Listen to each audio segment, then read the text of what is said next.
నమస్తే బ్రోస్ కుమారి. నిన్న జగన్మోహన్ రెడ్డి గారు ఏదో ఫిట్టింగ్ పెట్టారంట. చాలా మంది మేధావులు మాట్లాడుతున్నారు. ఏంటి ఆ ఫిట్టింగ్ అని చెప్పేసి చూస్తే, మామూలుగా జగన్మోహన్ రెడ్డి గారంట ఆంధ్రప్రదేశ్ కి సంబంధించి తిరోగమనం అయింది. అంటే బాగా ఆర్థికంగా కుంగిపోతుంది, అప్పులు ఎక్కువైపోతున్నాయని చెప్పేసి ఆయన మాట్లాడారంట. వెంటనే టీడీపీకి సంబంధించినటువంటి కొంతమంది ప్రెస్ మీట్ పెట్టి వృద్ధి రేటు పెరిగింది, ఆదాయం పెరిగింది ఆ రాష్ట్రానికి అని చెప్పేసి వీళ్ళు చెప్పారంట.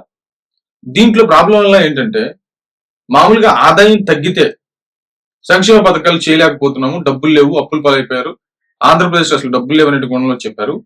ఇప్పుడు ఉన్నటువంటి ఆదాయం పెరుగుతుందని చెప్పేసి తెలుగుదేశానికి సంబంధించినటువంటి వాళ్ళు చెప్తున్నారు. మరి ఎందుకు మరి సంక్షేమాలు అమలు చేయట్లేదు? మరి సంక్షేమం అమలు చేయొచ్చు కదా, డబ్బులు పెరిగితే, డబ్బులు ఆదాయం పెరిగితే. లేవని ఆపారు, ఉన్నాయని ఎందుకు చేయట్లేదు అనేటువంటి విధంగా ఆ ఫిట్టింగ్ పెట్టాడు జగన్మోహన్ రెడ్డి గారు అనేటువంటి విధంగా కొంతమంది తొక్లక్ మేధావి వర్గం అనేటువంటి వాళ్ళు, న్యూట్రల్ జర్నలిస్ట్ అని చెప్పుకునేటువంటి వాళ్ళు, వైసీపీకి సపోర్ట్ చేసేటువంటి న్యూట్రల్ జర్నలిస్టు, వీళ్ళంతా మాట్లాడుతున్నటువంటి పరిస్థితులు అయితే ఉన్నాయి. దీంట్లో సింపుల్ అండ్ సింపుల్ ఏం లేదు. ఈ ఇష్యూ జరగకముందే జగన్మోహన్ రెడ్డి గారు ప్రెస్ మీట్ పెట్టి దీని గురించి మాట్లాడకముందే నిన్న చంద్రబాబు నాయుడు గారు 3-4 రోజుల క్రితం మాట్లాడారు. అది ఏంటంటే, మామూలుగా రేపు విద్యా సంవత్సరం స్టార్ట్ అవగానే, ఇంకెంత 15 రోజుల్లో స్టార్ట్ అవుతుంది. స్టార్ట్ అవగానే ఆయన ఒక నిర్ణయం తీసుకున్నారు.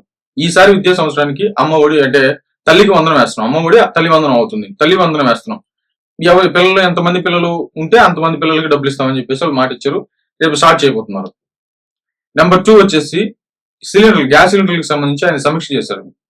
అది డబ్బులు సరిగా వెళ్ళకపోవడం, చిన్న చిన్న ఇబ్బందులు ఉన్నాయండి దాంట్లో అని చెప్పేసి చెప్తే, అలా కాదు, 3 సిలిండర్లకు సంబంధించి ఒకేసారి మనీ వేసేసండి, దానికి సంబంధించి కంప్లీట్ గా చేసేసి ఆ డాక్యుమెంట్స్, అకౌంట్లు అన్ని మొత్తం ప్రూఫ్ తీసేసుకొని ఒకసారిగా అందరి అకౌంట్లు వేసేయండి. సంవత్సరానికి 3 సిలిండర్లు ఒకేసారి మనీ వేసేసేయండి.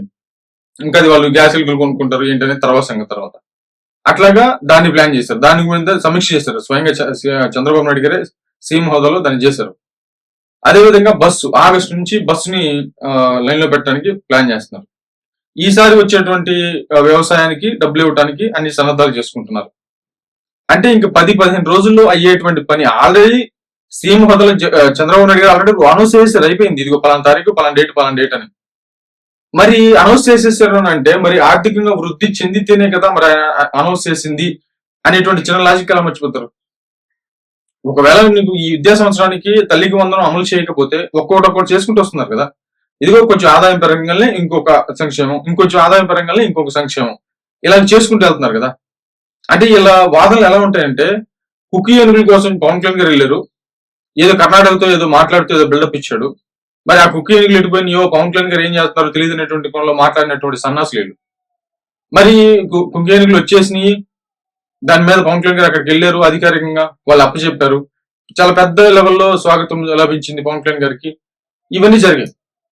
మరి ఈ సొల్లుగల్ల పరిస్థితి ఏంటంటే, అందుకో శనగలు తిని చేతులు కడుక్కునేలా ఉండాలి. వీళ్ళు ఏదో ఒకటి మాట్లాడాలి కాబట్టి మాట్లాడేటువంటి పరిస్థితులు తప్ప ప్రజలకు కానీ, రాష్ట్రానికి కానీ, దేశానికి కానీ ఏ పైసా ఉపయోగం ఉండదు. కానీ మేధావులు, న్యూట్రల్ జర్నలిస్టులు అని చెప్పుకుంటూ ఉంటారు.